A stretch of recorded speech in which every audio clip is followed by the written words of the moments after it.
Le plan d'évacuation d'urgence de la résidence Prescott et Russell est conforme aux exigences du Code de prévention des incendies de l'Ontario. Le plan d'évacuation d'urgence a pour but de répondre de façon ordonnée et efficace à une situation d'urgence qui requiert l'évacuation partielle et l'évacuation totale de la résidence. Pour obtenir des indications et des instructions plus détaillées et plus profondes quant aux responsabilités qui incombent à chacun des postes qui constituent l'équipe d'intervention d'urgence, veuillez recourir au texte intégral du plan d'évacuation d'urgence. Le réseau de communication vocale consiste en une série de haut-parleurs et d'émetteurs qui sont situés au rez-de-chaussée, à chaque étage et au sous-sol, et en des émetteurs portables. Ce système permet à la direction de la résidence et au personnel du service des incendies de diffuser des renseignements importants et des instructions cruciales. La résidence est munie d'un système d'alarme incendie adressable à double signal Honeywell et d'un système de détection incendie dont les composantes sont le panneau principal d'affichage numérique et de contrôle, modèle Notifier, le panneau secondaire d'affichage, les détecteurs de fumée et de chaleur, le système de cloche d'appel et la retenue électromagnétique des portes. L'immeuble est équipé de colonnes humides et de robinets incendie armés à tous les étages, près des puits d'escalier et au sous-sol. Des extincteurs chimiques de type ABC sont aussi répartis à travers l'édifice selon les besoins respectifs de l'endroit précis. L'éclairage de sécurité est installé sur toute la surface de tout plancher, dont les escaliers. Si une panne d'électricité devait affecter tout le bâtiment, l'éclairage de sécurité a une capacité suffisante pour éclairer le parcours d'évacuation durant 20 minutes. Il y a 6 sorties d'urgence du lobby central à l'extérieur de l'édifice. Des panneaux de sortie lumineux sont installés à chaque sortie. Chacune de celles-ci est d'ailleurs identifiée sur le plan de chaque étage. Lorsque l'alarme incendie est déclenchée, le système électromagnétique de ces portes est désactivé en permanence. Les portes peuvent donc être ouvertes sans qu'il soit nécessaire de composer le code d'accès. Sommez le membre du personnel qui y est affecté de rappeler les ascenseurs au rez-de-chaussée si l'incendie présumé est au sous-sol, ou au sous-sol si l'incendie présumé est ailleurs, et d'interrompre le fonctionnement des ascenseurs en appuyant sur le bouton vert qui est dans le panneau de contrôle dans l'ascenseur.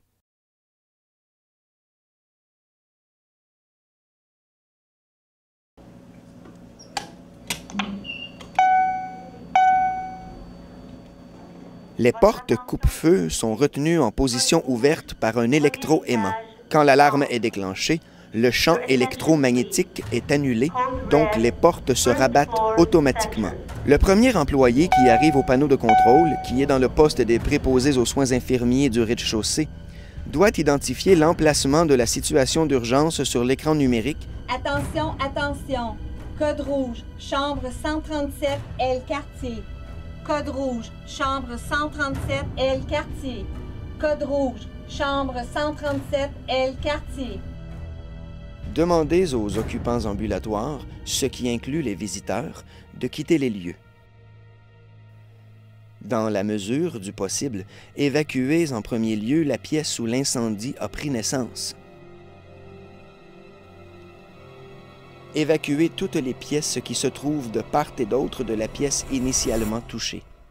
Fermez portes et fenêtres et indiquez, dans chaque cas, que la pièce est évacuée, en maintenant ouverte la portière qui recouvre le réflecteur orange qui est situé au bas de la porte.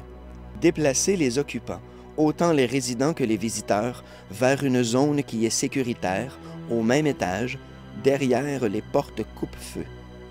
Si vous entendez le signal d'évacuation, soit le code vert. Votre attention, s'il vous plaît. Code vert, premier étage. Your attention, please. Code green, first floor. Coordonnez le déplacement, l'évacuation et le rassemblement de tous les occupants pour lesquels cela s'impose. Attendez de recevoir des consignes si la zone dans laquelle vous vous trouvez n'est pas en danger immédiat.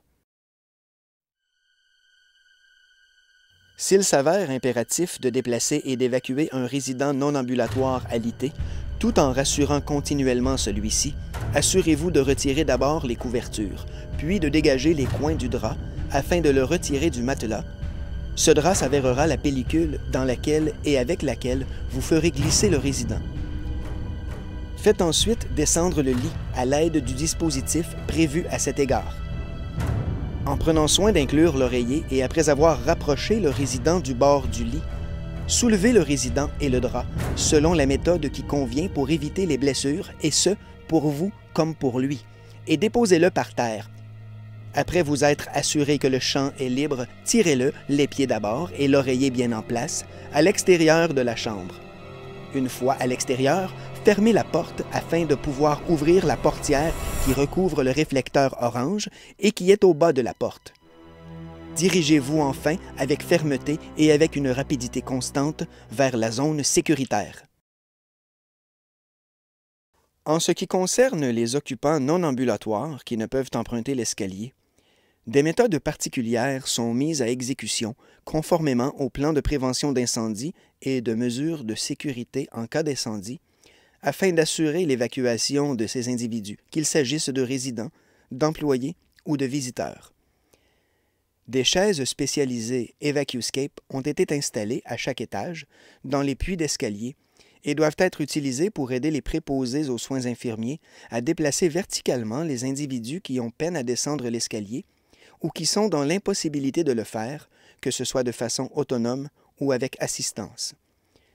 Une chaise d'évacuation est un appareil conçu pour aider les individus non ambulatoires à gagner le rez-de-chaussée, afin qu'ils puissent, même, sortir de l'immeuble rapidement et sans risque en cas d'urgence. La chaise d'évacuation EvacueScape procure une solution sûre pour de tels individus. Les préposés aux soins infirmiers doivent suivre une formation continue quant à l'utilisation de la chaise EvacueScape. Si survient un incendie, le personnel doit prendre 5 mesures précises que l'on reconnaît grâce à l'acronyme REACT. R. Remove. Déplacer autant que possible les individus qui sont en danger immédiat. E. Ensure. Assurez-vous que les portes sont fermées afin de confiner la fumée et les flammes. A. Activate. Déclenchez l'alarme incendie au moyen de l'avertisseur manuel rouge le plus proche et de la clé code vert. C. Call. Appelez le service des incendies et avertissez la réception. T. Try. Essayez d'éteindre le feu ou faites converger vos efforts vers l'évacuation. Une copie du plan d'évacuation d'urgence est remise à tous ceux qui font partie de l'équipe d'intervention d'urgence de l'immeuble et au service des incendies. Une copie doit aussi être préservée au poste des soins infirmiers du rez-de-chaussée et de chaque étage. De plus, tous les employés doivent avoir accès au plan. Les avis d'évacuation doivent être affichés visiblement à des endroits fréquentés et indiquer le matériel et les sorties d'urgence. Enfin, rappelez-vous que la réussite d'une évacuation repose sur la vigilance, le savoir-faire et le calme dont font preuve chacun et chacune dans l'exécution des tâches qui lui incombent.